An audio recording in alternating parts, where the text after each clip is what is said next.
Hello everyone, welcome back. It's Space Engineers Plus Me, episode 81.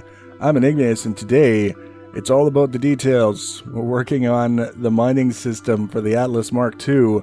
There's going to be a lot of similarities to the Atlas and some key differences that will hopefully solve some of the issues we had with the Atlas mining system.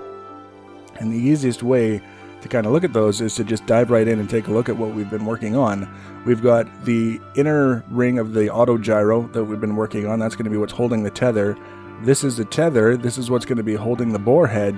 And it's very, very simple by design, not a lot of moving parts, because this is the part that we're going to be modifying with welders and grinders so that we can continuously lower the bore head without having to use chained pistons to get it as deep as we want it to go. So this is a very important part of the puzzle, despite its simplicity. And so that's what we're going to start with. We're going to take a look at this first.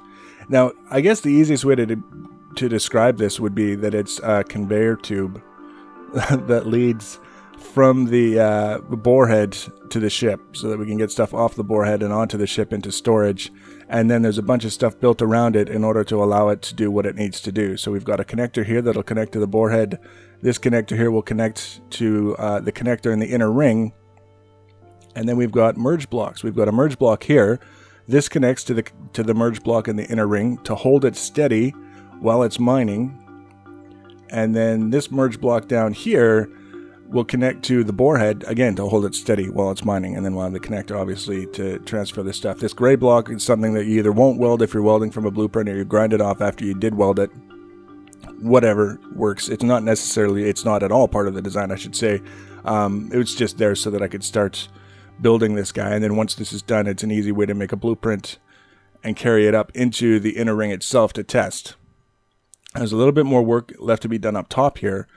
We need to accommodate the lowering system that we're going to be using this time around, which should be hopefully a lot more gentle and a lot less damaging than the previous system of just dropping everything one block. So that's what we're going to work on, is coming up with a system that's viable, workable, reliable, and consistent to lower this thing without causing damage. And in order to do that, we'll come over here and we'll take a look at what we've got going on in the inner ring.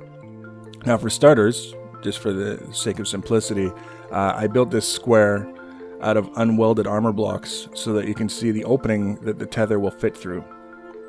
Basically, this is if you're the tether and you're about to go down into your home, that's what it looks like. And we've got landing gears on either side that correspond to the flat sides on the tether.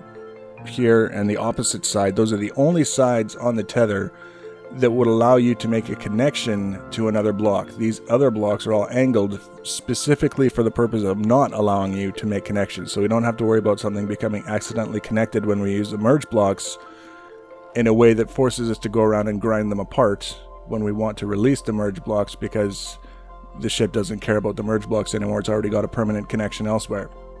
So that was kind of an important detail, and that's what the landing gears are for. We learned with the Atlas that grinders on a ship can't grind blocks that are a part of that same ship. So if we grab things with the landing gear and release the merge blocks, now it's just the landing gears holding them and we can grind away. It's not a big deal. Then we re-engage the merge blocks, release the landing gears, and now it's back to being a quote-unquote permanent part of the ship. That's kind of the goal, and why we have these guys. The pistons, you can see, first of all, now these I might raise these up a block. We'll see. We'll just kind of have to see how everything plays out. But you can see the important detail here is that they're well below anything. They're not going to be up here in permanent contact with the tabs on the tether that we're going to use. The pistons have to make contact with something in order to be able to manipulate them, of course. But I wanted to emphasize in my mind that the pistons are never going to make a permanent connection to the tether. They're just going to make the briefest of connections long enough to raise or lower the tether, and then they'll be retracted back down here out of the way. The tether will be free of all influence from pistons. That's kind of the thing that I have in my mind. So very, very easy if we need to change the location of these guys to do so, and we're just going to keep an eye out for it once we actually get the tether in place and we figure out how things are going to fit. So here's the connector that is going to connect the inventories between the borehead through the tether to the ship, and the merge block that will hold the tether. Very, very simple, straightforward. And that's, for me, a very good thing, because the more complicated it gets, the more likelihood that something can go wrong. The more simple we make it, the less likelihood that something can go wrong. So what we need left to do, or what we have left to do, is add the welders and the grinders in strategic locations so that we can modify the tether and allow it to be lowered. And beyond that, it's just a matter of setting up the timer blocks to automate whatever we can to make it a little bit easier for the user to manipulate the tether and the whole mining system in general. That's as simple as it can get, I think, for me, using this kind of system. If we can have this done by the end of next episode, I think we'll be making very reasonable progress. I don't expect it to take a ton of time. The main thing is I have to get the tether done with the tabs for the pistons so that I can get a blueprint of the tether in place, weld it all up, and then start testing it. And I don't even have to put the bore head on it to test it, which is fantastic. I'm very, very happy about that. Once all that's done, we'll do the bore head, we'll design the bore head, we'll get that in place, and then we'll actually set up the ship to start mining while we finish off all the other cosmetic details on all the other stuff that's still to be done on the ship. By the time we get done all of those cosmetic things, we should have a pretty good proof of concept that the whole mining system works. Hopefully. We can hope that we would have proof of concept that the whole mining system works. Either that or it'll be just a big fat disaster and we'll be very sad. But we'll at least have tried. The best excuse ever. Well, at least we tried. Yeah, right. We need results. We're not gonna be able to build the ships that we want to build on manual mining alone. So this had better work.